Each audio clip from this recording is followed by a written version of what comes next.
Hello, I'm Ben Keywood and I'm back again in my garden to re-look at the pond where a couple of weeks ago we were looking at the spawn that the common frogs had laid in there to see if it's hatched. So if you want to join me now, let's see what the progress is.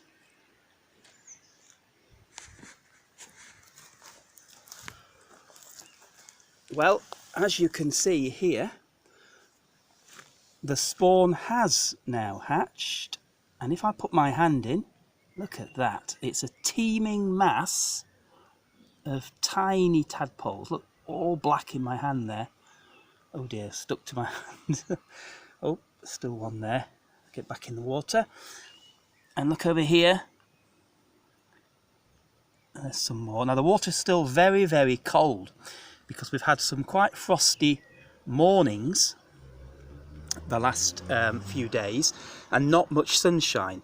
But what happened is last week when it was much warmer, that fetched the tadpoles out of the spawn and they hatched, and now it's gone much colder.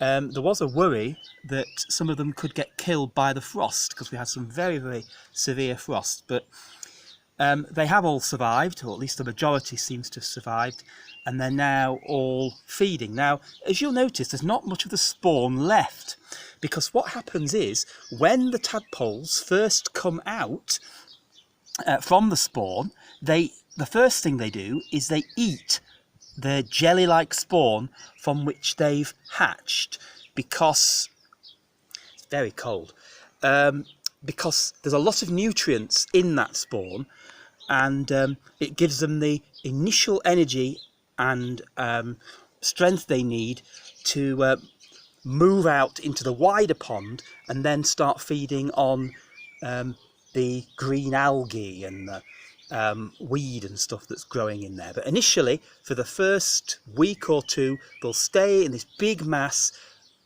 around the spawn from which they emerged, eating it until it's all gone. Now, of course, at this stage, the tadpoles are quite vulnerable, because if a black bird comes down and sees this writhing mass of tadpoles, they will eat them.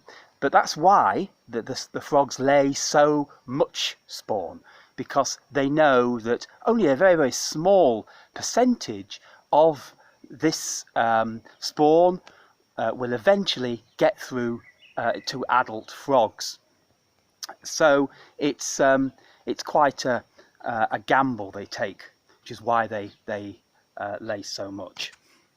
Now, another thing that I didn't mention last time is, if you haven't got any spawn in your pond, one of the reasons for that could be that you've got fish in there. Fish and frogs don't mix. So if you've got ornamental fish or even native fish like sticklebacks, they will eat the spawn and they will eat the tadpoles, and you won't get successful spawning in your pond. Usually the frogs won't even try and spawn in a pond when they know there are fish in there. But if they do, they won't survive, unfortunately. The fish will inevitably eat the lot. So if you want a wildlife pond, then don't have fish. Have that in a separate pond, and have a wildlife pond without any fish.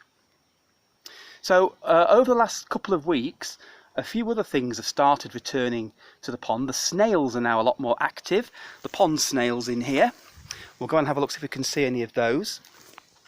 And also the pond skaters have returned, and the water boatmen are also now active. So if we look in the larger pond, which still has no spawn in it, the first year that the frogs have not spawned in the larger pond, which is very interesting. But if we look down here, just here we have,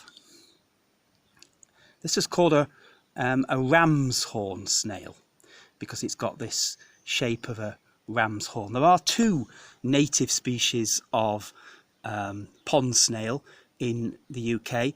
There's this one, and the other one is a pointed sort of spiral looking cone-shaped snail. Now at the moment, if we look across the pond, you can see there's quite a few snails in there, but I can't see any pond skaters. Maybe because the weather's been quite cold today, and what they do is they shelter in the sides of the pond here, in between the cracks in the rocks when it's cold, and then they come out and they skate on the surface when it's brighter and sunnier. And likewise with the water boatmen, they will go to the bottom of the pond when it's cold, and they'll only be active during warmer weather. And the boatmen also are a predator, so they will eat some of the tadpoles in your pond. But don't worry, you know, it's nature. Like I said, they lay enough spawn to make sure that enough of the tadpoles survive to make it through to frogs. So we may come back again and have another look at the pond in a few more weeks to see what progress there's been, what other life has returned into here. But for the moment, that's all. Thank you again for listening and watching.